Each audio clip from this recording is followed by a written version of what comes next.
If you're wondering if there's a macro mode available for camera on Realme 16 Pro 5G, first we'll need to open the camera app on our device. So on its own, if we browse through most of the features right here for the camera, we cannot find the standalone macro mode. And in more, we can there's no sign of a macro mode. In high resolution, maybe no. And sometimes on those devices nowadays we can find a macro mode by using a zoom.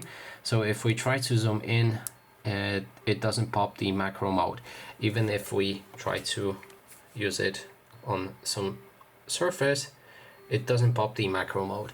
So this device doesn't have the macro mode, but honestly, with the zoom like this, I'm not sure if it's even needed, because usually the macro mode worked when you took something very close to the camera lens and then took a photo of it. It should have that good quality and you should see every detail about it. But this camera works from far away. As you can see, the texture on the wood surface that I have right here looks quite good without the macro mode.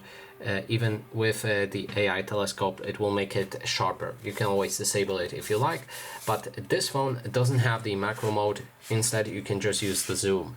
And that is basically everything. Thanks so much for watching.